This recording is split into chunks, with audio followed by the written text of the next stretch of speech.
Hi. Yeah. Okay. Hi. I'm Miles Long from Cult of the Dead Cow, and with me are my esteemed colleagues, Mr. Radman and Mr. Flack. And we're here to talk about self-publishing. But first, our pal Adam, Java Man, has a few announcements he'd like to make.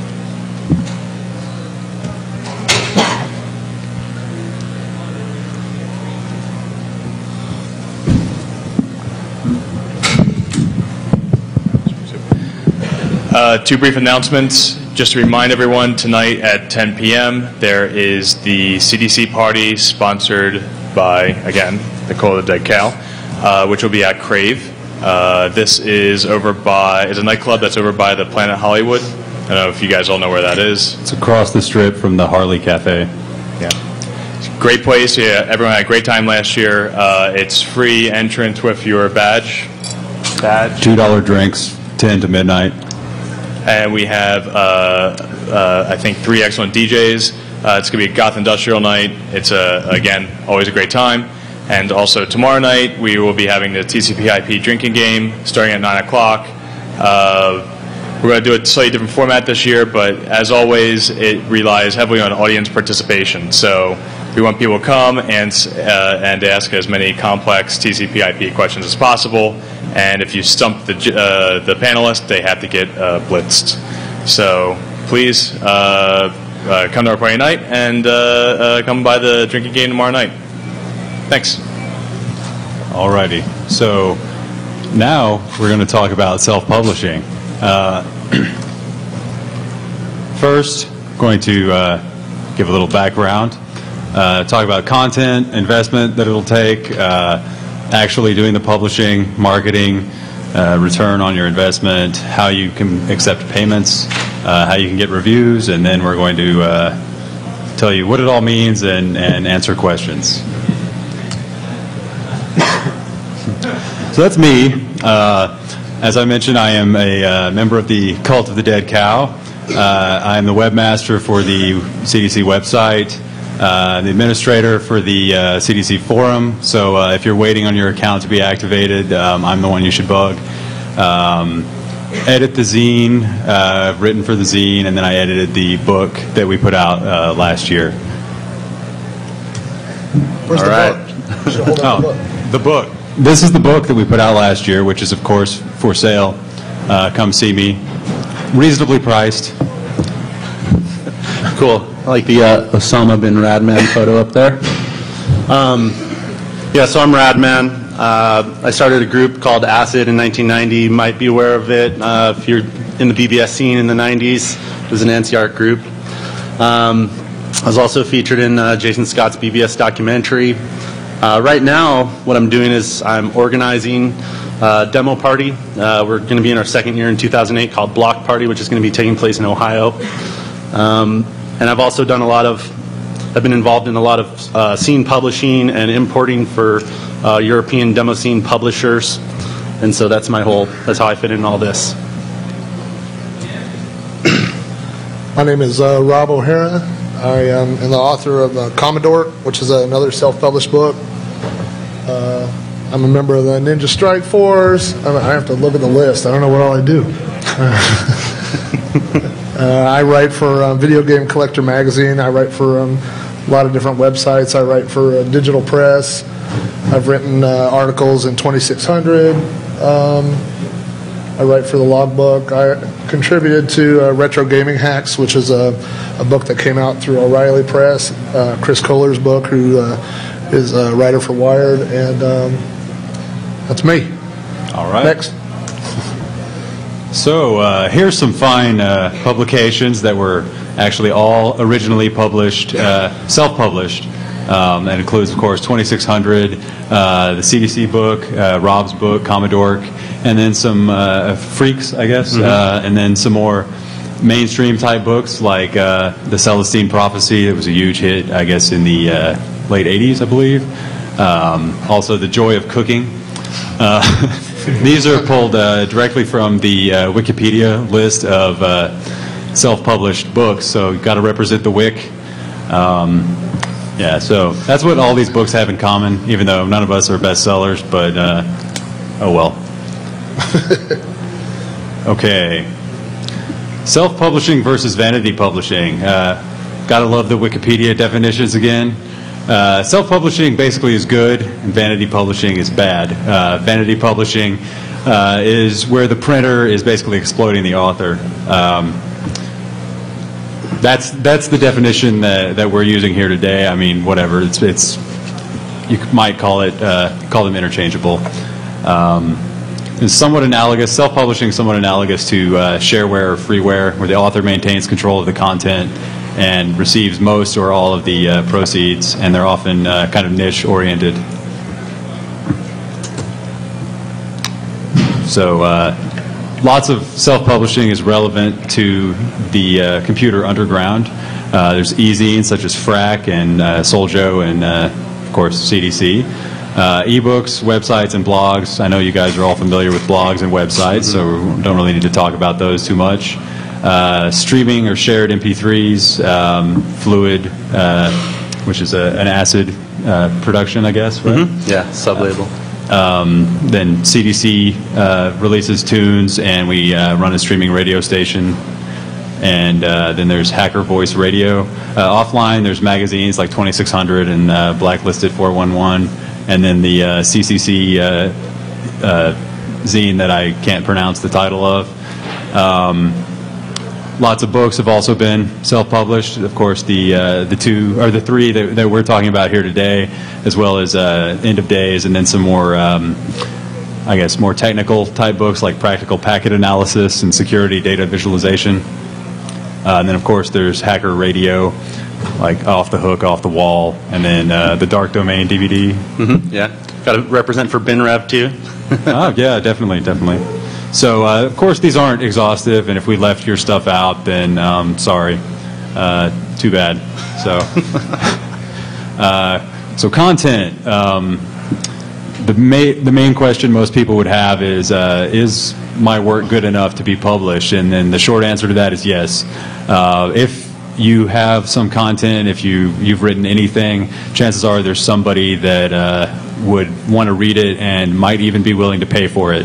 Yeah, I think even if your story, if you think that you're just like an everyday person in whatever scene that you were in at whatever time, somebody would want to read that. You don't have to be, the leader of some ANSI group or demo group or Wares group or hacker group. Just your day-to-day involvement and what your experiences were for that period of time. I think I would find that very interesting to read if somebody published something like that. And even if you're not a creator yourself, maybe you have a friend who writes or draws or does something, and you could borrow or exploit or whatever their work and make a buck. But just remember that getting sued is bad. Got to put that in there. Intellectual property rights are actually very important, as many people can attest to. Don't get sued. Write original content if possible, which Rob can discuss. Just write about your experiences. Right?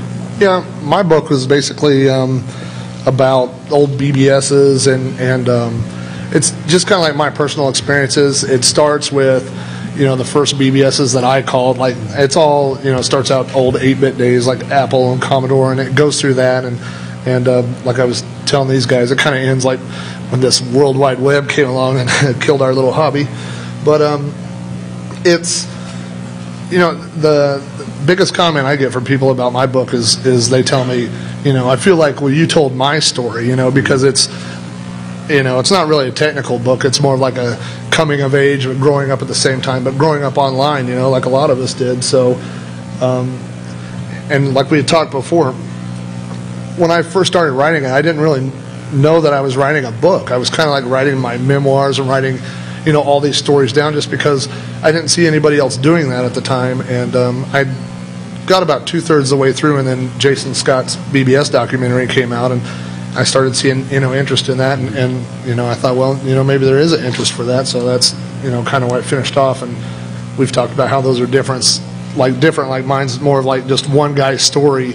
It's not like the whole history of BBSs, I didn't interview a lot of people. It's more just like my story as it goes through. But you know, a lot of people think, well, if you're going to self-publish a book, you have to do all this research and do all these things. And you do have to do a certain amount of fact-checking, because believe me, I have got emails from people in Argentina who will argue points, you know, like, you know, about specific facts. So you do have to do research. But it's pretty easy, you know, if you're just writing about what you know about. Yeah, and at the same time, right, you have the only book published of its kind out right now. So that's the only thing on record that people can now use as a reference.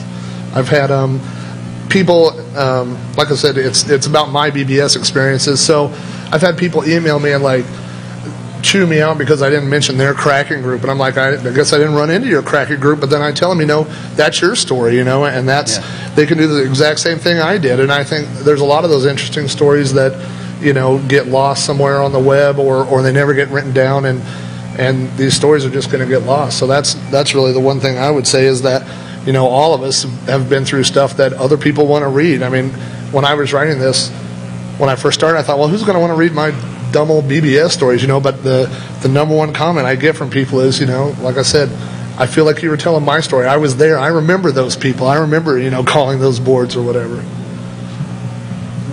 Of course, you can also publish anything that's been previously published if you own the rights to it, or if you can get the rights. There's a lot of underground-related content that people most likely would let you use if you just asked. Or, you know, maybe you're affiliated with the e-zine that's been around since 1984, and you decide you want to publish a book like we did. Okay, maybe there aren't that many of those, but it's possible. Also, of course, then there's licenses that you can use to your advantage, like the Creative Commons and the free documentation license, which I guess also with publishing, it doesn't have to be a book. In Radman's case, they did the Dark Domain DVD. Yeah. So I ran an FTP site on ftpcdrom.com back when it was the largest FTP server in the entire world at one point. And we ran an ANSI archive, and we had people that uploaded ANSI art packs and ASCII art packs and different artworks. And we collected this for numerous years, even after cdrom.com got sold out and transferred to, you know, 3 different companies. And eventually it was becoming difficult to afford the bandwidth. So we put it out on a DVD for people to buy, and basically we put it out there so that people could just have it. You know, it's easily accessible on their, you know, DVD drive, and they don't have to worry about, are we going to be able to fund the FTP server tomorrow? They have it, you know, at their fingertips at any time. So we put that out. There's a lot of other, there's another DVD out called Mind Candy, where they, a group called Hornet went out and FuseCon, and they obtained permission from different demo scene groups, and they put a bunch of PC scene and Amiga scene demos on DVD video to watch. So that's another example of scene publishing as well. You can also, as I said, you could obtain the distribution rights if you know somebody that has published something elsewhere. You just need to be careful to follow copyright law. Maybe you could talk about Freaks a little bit, which is published in Europe originally. Is that right? Yeah, it's actually written by a Hungarian, printed in Germany. So there's some really interesting. It's the book is in English, but it has some very interesting English in it. So I import that book and sell it on Amazon, as well as a site called freaksbook.com. And so when I started putting this out, I had this out on Amazon for a while. Their pricing scheme is kind of not very competitive with other ways that you can sell products, and we'll go over that in a bit. But I started receiving emails from people in Europe that were trying to sell stuff from the demo scene, and they're basically asking for my help to sell it in the United States. So now I'm importing a whole bunch of stuff, like some books, DVDs. Some of it's in the vending booth today. I brought some stuff, but yeah, there's a lot of stuff that I'm importing now from Europe. Okay, aside from content, you need an audience, which is actually much less important than the content, because if you have the content, you'll find the audience. So you shouldn't write to the audience. You should just write whatever you're going to write, and the audience will find you. Of course, you also need time. It does take time to put something together. And people will notice and nitpick if you don't take the necessary time and don't work on all your formatting correctly and things like that. It takes money. Online, obviously, cheaper than offline. I mean, if you're just running a blog or something, it's either free or very cheap. If you're going to buy a book, or publish a book rather, most likely need to buy an ISBN, which I say costs about $25, but they actually have to be purchased in blocks of 10 or more, so Right. it's at least $250. Yeah, some publishers will give you the ISBNs if you publish with them, or you can, if you're in the United States, the person responsible for assigning ISBNs is Bowker, but it differs from country to country. There's also people that resell ISBNs. You kind of have to be wary of that if you're buying an ISBN online, because there's no guarantee that they didn't just sell that ISBN to somebody else last week. So you need to make sure, if you're buying an ISBN from an ISBN reseller, you need to make sure that they're reputable. Your best bet, though, really is just buy the block of 10 from Bowker, because then you're secure. You don't have to worry about that when somebody rings something up at, on a price scanner, that it's going to show up your product and not somebody else's.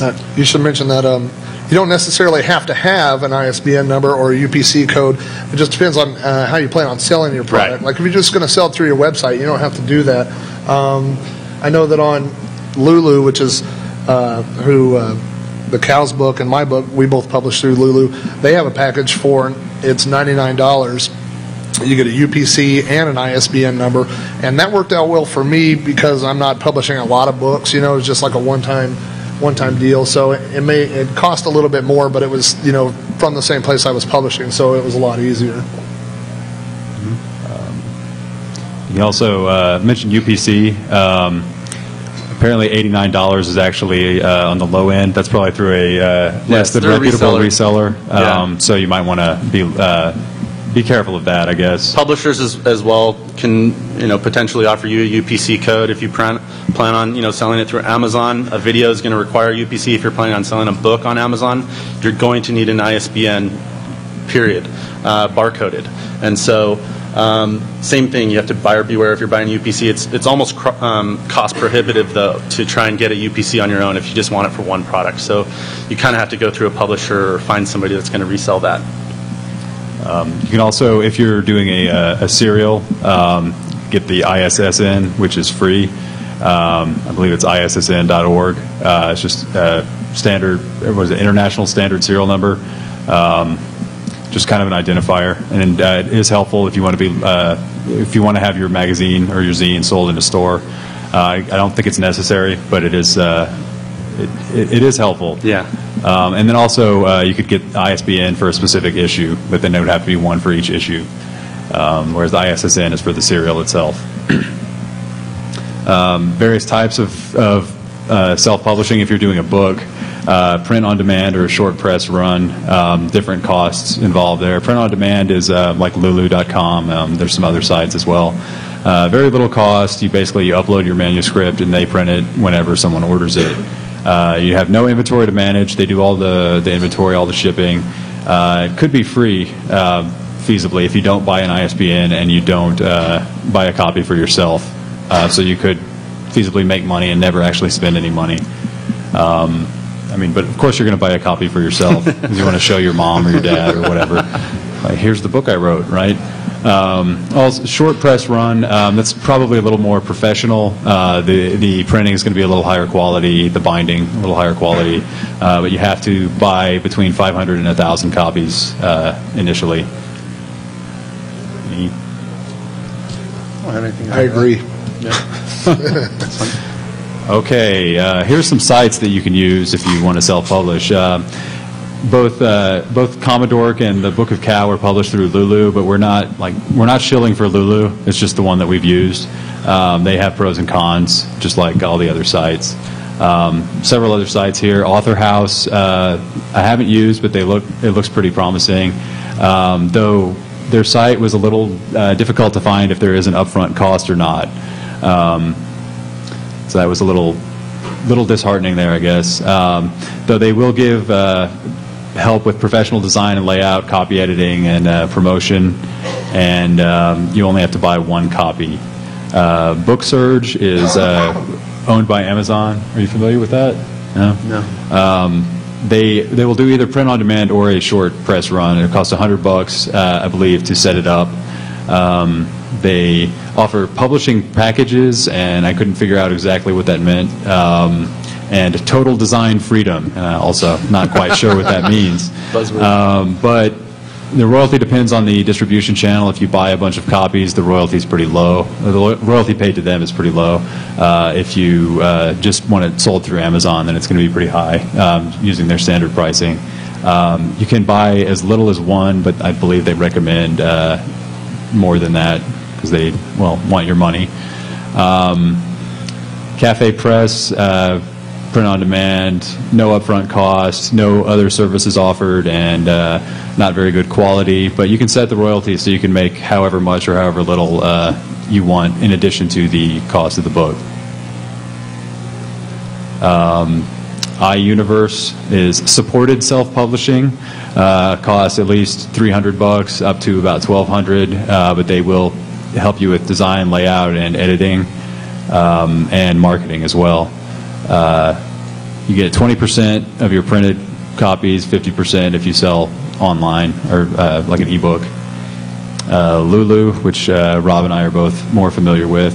Print on demand, zero upfront cost. They'll help with editing. They'll help with graphics, translation, marketing, publicity, and you set your markup yourself. And you can buy as little as one copy at a time. Then just to kind of change it up, I included Snapfish on this list. They only publish photo books between $5 and $20 to set it up, and no additional services offered. You, as far as I know, you can't mark up the price. You're giving all your money to Snapfish, but they are pretty professional looking, basically photo albums, photo books. Yeah, again, this isn't comprehensive. This is just a few sites that we looked at, and don't blame us if you pick one of these and they screw you over or something like that. All right. Hey, do you want to talk about the process, like of dealing with Lulu? Like, sure. Basically, what these sites do is they take your user-created content and they turn it into a book. So, like, when I dealt with Lulu, they will let you upload a Microsoft doc if you want, or you know, if you want more control over the layout, you can upload like a PDF. Or I mean, they have several different formats that they accept. But basically, the way these websites work is, I mean, you just go to a website and you've already created your content and you upload the content. They have a certain amount of checking where they make sure that it's compatible with their books. But like I did my cover in Photoshop and uploaded that. I uploaded the book. They have templates available. All these sites that we've checked out have templates available online. So, you know, like when I wrote my book, I just wrote it, you know, in Word, and then when I was ready, I downloaded their template, cut and pasted into that, and when you're done, you can upload through their web interface, or you know, you can FTP it up. But that's basically it's really, really easy. It's deceptively easy. You know, people come up to me and they're like, "Man, how did you get a book?" I go, "Well, I just uploaded it and they printed it. It was kind of magic, really." So it's really easy to do, and that's one of the things that we really want to convey is that, you know, if you've got that story, you know, and like a lot of us, you know, you have something that you wanted to get out there, this is a really good way to do it. Like Miles said earlier, you know, if you write what you know about, we're not talking about writing things here that are going to be on the bestsellers list. I mean, they ought to be, but they're not. So, you know, if you have a smaller market, this is a really good way to do it. All right, marketing. You're selling yourself as much as you're selling your product. So basically, you're going to try to sell your friends, your family, your coworkers, everybody you know, because you want to get it out there. You want to get people talking about your book or your DVD or whatever it is. Mm-hmm. Use every contact you have, and then try to make sure that they use every contact they have, and then eventually you get a review published on Slashdot like Rob did, and you sell hundreds of copies of your book. Thank you, Jason Scott. Where's Jason Scott?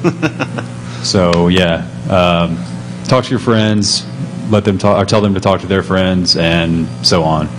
Online marketing. You need a book-specific website. It could be its own domain. It could be part of your other domain. It could be on like GeoCities or whatever. You just need a site for your book that you can direct people to. I mean, obviously, if it's its own domain or if it's on your own domain, it's better. It's going to look better than if it's like a GeoCities thing and has Yahoo ads popping up everywhere.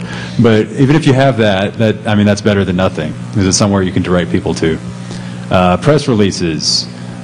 Lulu and some of these other sites will actually give you templates for the press releases, give you ideas how to set those up. You can also go to like PR Web and just read book press releases and kind of copy their formatting, use some of the terminology that they use. Forums. Put links to your book in your forum signature. That actually can get you quite a few sales. Same thing with blog. If you have a blog or if your friend has a blog or whatever, mention it.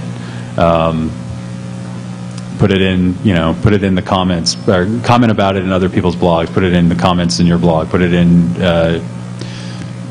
like in your sidebar or whatever. Same thing with websites, e-zines. Advertise everywhere you can, if it's free or if it's cheap. You want to get your story out there. You want to get your book out there. You want people to see it. So that's the only way to do it. Did you want to talk about podcasts, Rob? Well, maybe not podcasts specifically, but really, like the way I advertised my book was, if you have a big product, you can afford to do this shotgun advertising. You know, you just blow it out there and then you hope people find it. When you've written a book about, hey, I like to copy games on the Commodore 20 years ago, you have to find your market. You know, that market is not at Walmart. So what I did was, I mean, I'm on lots of retro computing forums. I'm on, I found, retro podcasts. I found people that would be interested in my book, and then I contacted those people. So I did a more specific marketing. I was at Convex, the Commodore Vegas Expo last weekend. Last fall I was at the Chicagoland Commodore Convention. So, I mean, I've sold quite a few books. I guess I've sold more than the average or whatever, but it's because I found those people. If you're, and like I said, depending on like what you've done, and even Miles. It's all about finding those people, because there are people out there, we all know, like with blogs and news sites, they're dying for information. So you just have to find the right people there and be willing to give a little bit of your time, and they'll really help you out. Yeah. The number one way that I distribute this, or kind of get the word out about the Dark Domain DVD that Acid put out, which has all this ANSI artwork and scene magazines and everything, archived worth of 20 years worth of releases, is basically cons and meetings and conferences, demo parties and everything like that. We sponsor events. If there's like a online competition where they're having, who can program the best, 4K demo or something, or the best text mode animation or something like that, we'll offer up, DVDs and books as prizes. And I think that's one of the best ways you can advertise and get your product out there, because it's free advertising in a way. I mean, you're giving away your product, but at the same time, it's an offer of goodwill, and it gets the name out there. And even Cult of the Dead Cow, they offered up some signed copies. I don't know how many Cult of the Dead Cow members autographed the book, but that was an awesome. I mean, people were like so honored to receive that. It was awesome. Because we're cool. Yeah, he made a good point, though, that don't be afraid to give away free copies. That's going to help you get reviews, which is going to help you sell more copies. So you give a few away for free and you sell a lot more. Mm-hmm. It hurts at the beginning. I mean, because it's not like, you're in a band and you've got, 1,000 promo copies to hand out. Every time I give out a copy, it's coming out of my pocket. It's copies that I've personally bought through Lulu or whatever. But, I mean, one of the copies I sent out got reviewed in Video Game Magazine, and one of them, it was in Tips and Tricks last month. So, I mean, it does pay off, and those do lead to sales. But, at the very beginning, when you're paying the money down and mailing them out, it's hard.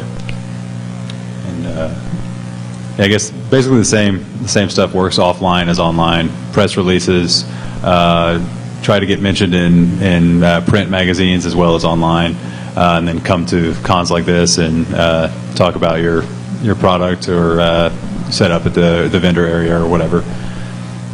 Common trap would be writing for marketing, which I think we already mentioned. Don't write for the market. The market will find you if you have something to say. If you have something, if you're at all creative in any way, then the market will find you. And I believe this was Flack's line, which was thinking about marketing first is like writing pop music. So you're just doing it to sell, and that's not the right reason to do this type of thing. Selling is good, but that's not why you're doing it. You're doing it because you actually have something to say or something that you want people to see. Okay, how many copies can you expect to sell if you publish a book? That really depends on whether you're writing to make money or just to get your ideas out there.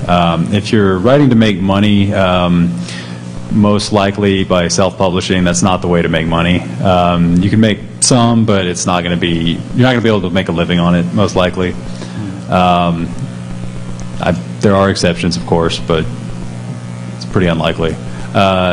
You can sell at cost, so if you don't really care about the money, you just sell for whatever it costs the site to do the printing and the binding.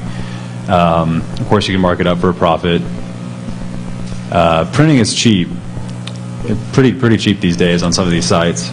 So we actually make about 32% on the Book of Cow, and we sell it for $13.37. So we make like $4 per book, which then goes back into buying more copies of it, which is how I have some here today.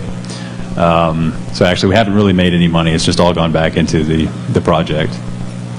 The way Lulu works. Like I said, again, I should say we're not really shilling Lulu. It's just the ones that we both happen to use. But after you upload your book, they have a set printing fee, and then it's so much per page. I think for black and white, it's 2 cents a page or 3 cents a page. That's right, yeah.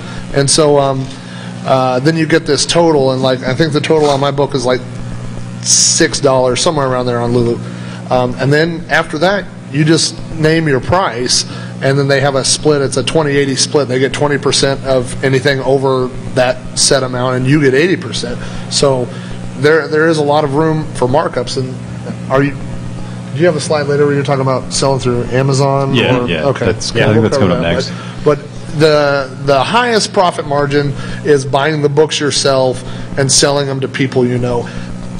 Just like everything else, the more people that touch it, everybody starts getting a chunk of that money, and so we're going to talk about that later on. Also, sales depend on your audience. As I said, audience isn't that important, but I mean it is important. If you're selling something that is very similar to something else that's already for sale, a book that someone else put out the last year or 6 months ago or whatever, you're less likely to have sales as if maybe you held that for another year or so. But differently, I guess, than traditional publishing, it's print-on-demand works can be available forever, essentially, with no inventory, because it's just sitting in a database on Lulu's site or whatever publishing site's server, and it just there's no physical inventory, so it can be available 10 years from now, whereas a traditional publishing, it would be out of print by that time. Which that allows the audience to find the work. So maybe your book isn't selling right now, but it could sell 5 years from now if it's still available. Whereas if it is out of print in 5 years, no one's going to find it, even if there is a market at that time. Okay, the average self-published book sells approximately 200 copies in its lifetime, according to that site there. Commodore, in a little less than a year, has sold about 500 copies.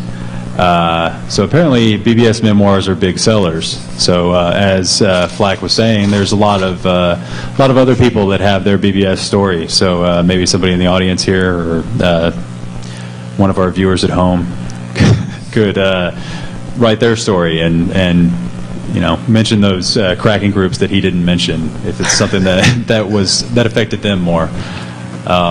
I guess free. Oh, go ahead. Oh, I was just going to say again, though, that's not like people just found my site and just bought copies. That's been a lot of traveling around and traveling to Vegas and Chicago and different kinds of shows. So, I mean, it's you touched on it whenever you talked about being your own marketing person. But when you self-publish, you're really your own everything. I mean, from coming up with the content to the design, the editing.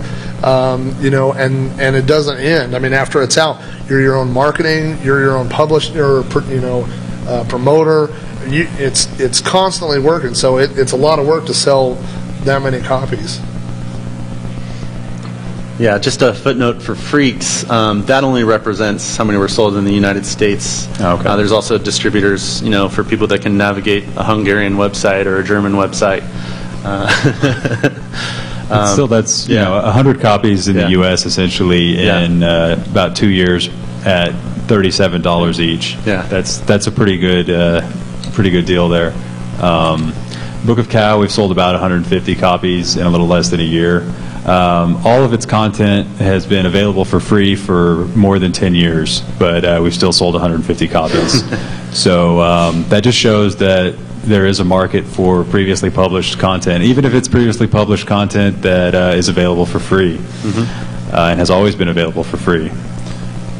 Dark Domain has sold about 800 copies in 3 years. That's also, again, previously published content that was available for several years before it was put out on DVD. Yeah. Still is available for free, too. So it's just if you want it all packaged nice. Again, same thing with the Book of Cow. Those text files that are in it are freely available on the CDC site. They're available on textfiles.com. They're available all over the place, and or you can get them nicely bound like this. It's up to you. And I heard a statistic from Jason. He sold over 2,500 copies, 2,800? 2,800 copies of the BBS documentary. Again, which is Creative Commons licensed. So, So it's effectively free as well. Accepting payments. This is if you're managing your own inventory, basically, if you're not using a site like Lulu.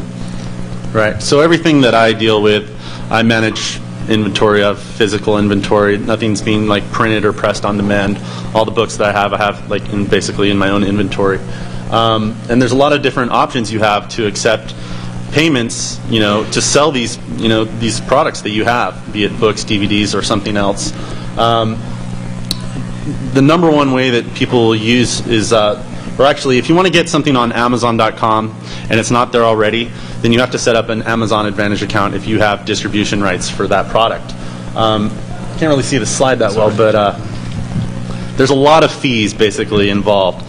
There's a $30 annual fee. They take 55% of your sale, which is a huge percentage. And then if once they're ready to cut you a check, once you've accrued over $100, they charge you a $15 check fee on top of that.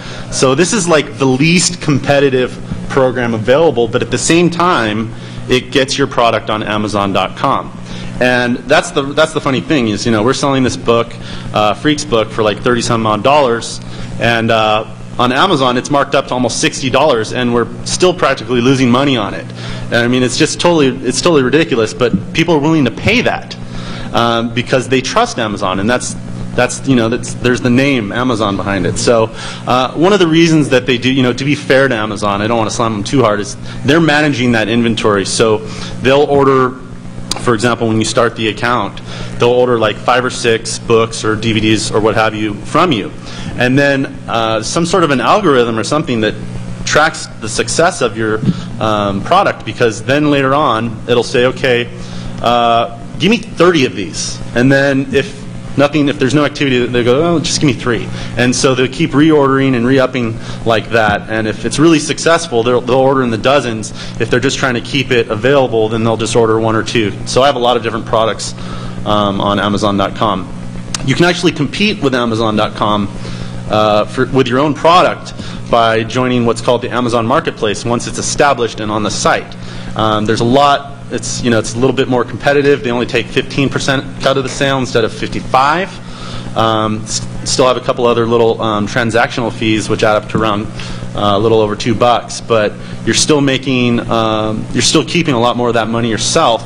The difference is that you're not shipping to an Amazon warehouse and then that goes out immediately from Amazon. You're actually shipping directly to the seller, like you would with just like eBay or something like that. So. Yeah, just one point though is the product has to be on the Amazon website before you can add it as a marketplace item. Now, in my experience with Amazon, since we're all talking about how much we love Amazon, like I was saying, if I purchase my book with no markup at all, it costs me about $6. So if I sell it for $15, I make about $9. Now, if I sell it for the same price through Lulu, they take 20% of that profit. Amazon. Lulu. Well, Lulu. Lulu, sorry. So now you've got this certain amount. Now, when I purchased the UPC and the ISBN, they automatically submitted my book to 13 online retailers. So now my book's available on Amazon, Barnes & Noble, Borders.com, now all the online websites. Amazon, if you buy it through Lulu, at that point I make like maybe $5 something at that point. Amazon has a $4.50 handling fee per book. It's slightly less, but I know that I get these checks for like 78 cents through Amazon. So it is this thing, if you buy it from me on the street, I make a lot more money, but the odds of that aren't very good versus, when people say, oh, well, you're this guy and you got books in your backpack, versus, they'll go to Amazon, they feel a lot more safe, using their credit card at Amazon or, if you search for my book at Google for a long time, my website shows up. Now Amazon starts to show up, so, it is, people feel safer dealing there, but they kind of stick it to the little guy. Yeah. Of course, there's always PayPal. They're probably the most competitive in the marketplace if you want to sell your own products and you stock your own inventory. They're really only taking around 3%. Unless you're in a really high sales volume, they're going to basically charge you 3%. It's not available in all countries, but that's because, well, from my own experience with other credit card processors, that's because a lot of these other orders from foreign countries tend to be fraudulent. But they support 190 different countries, so that's and the base is growing at all the time.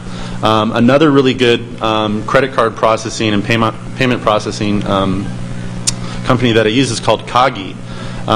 They charge a slightly higher percentage, and then they also charge a credit card fee on top of that if the payment's coming in through credit card. But they accept by far the widest variety of credit cards. They even accept like JCB, which is unheard of, and a whole bunch of other different off the wall type of credit cards or foreign credit cards. They don't discriminate on what country you're coming from when you place an order. Of course, the best way is to set up a DBA account with your bank. That means you have to go through the process of creating an assumed business name, and that varies from state to state what you have to do in order to do that.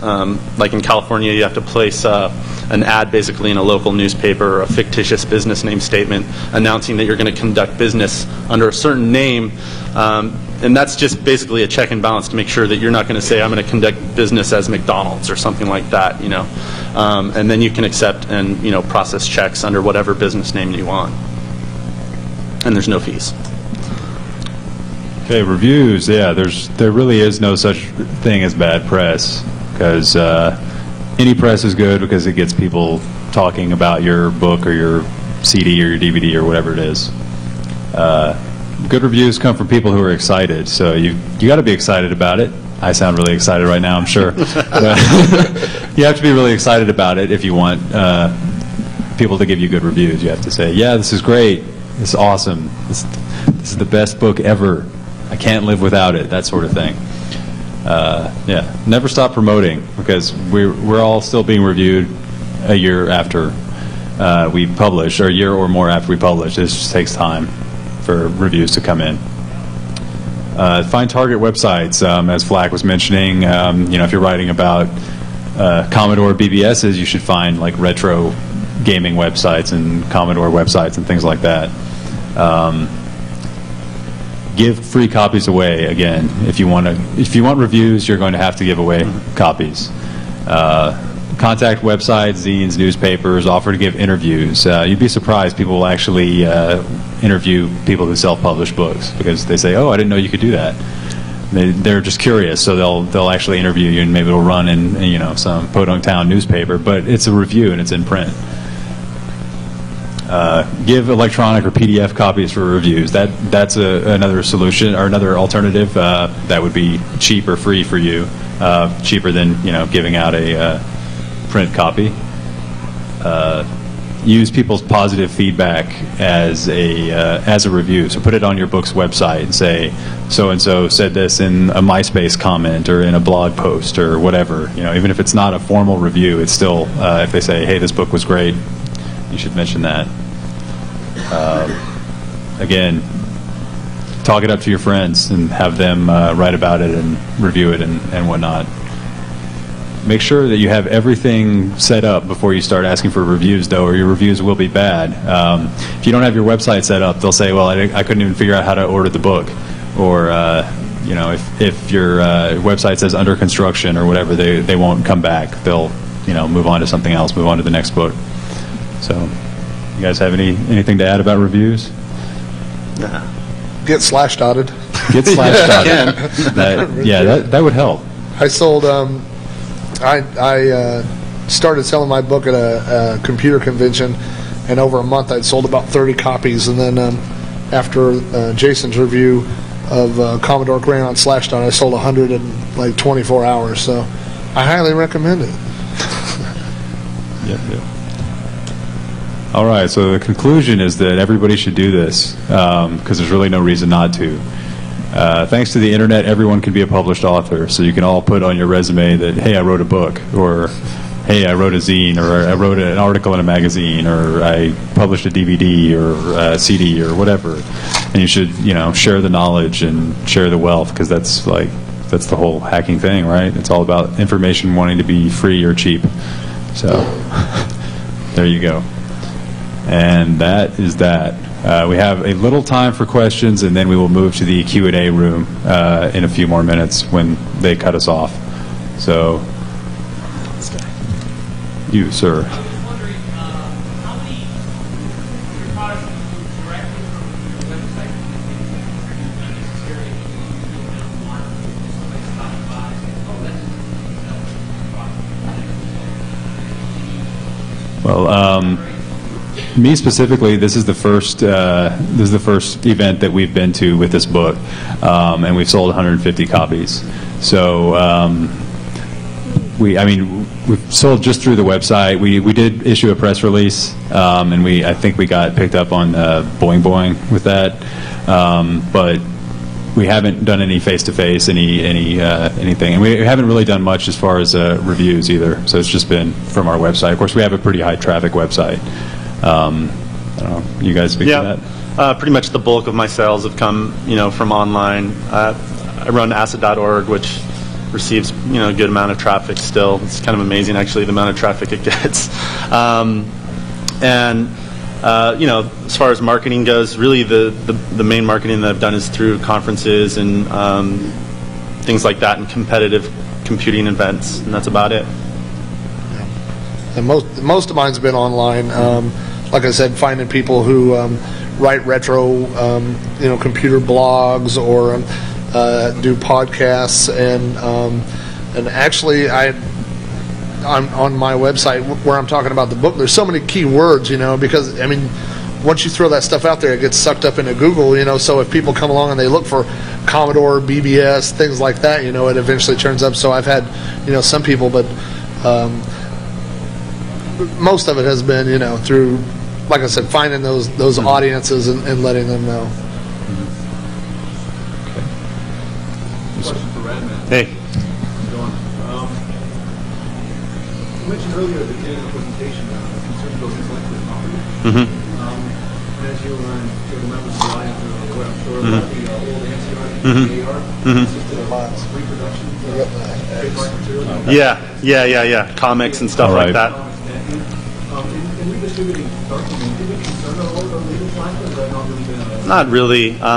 A long time ago, and this is like 10 years ago, we actually made a point to like contact Image Comics, and we showed them the stuff, and they're like, it's cool. So no, not really concerned about it, and it's not like we're generating millions of dollars of revenue that I think. Okay, we have been requested to leave the stage because our time is up, but we are going to the Q&A room, so we will be in there for the next hour, I guess, or however long it takes to answer all of your questions. So please come by, and don't forget to go to the party at the Crave tonight, free with the DefCon badge, $2 drinks, 10 to midnight.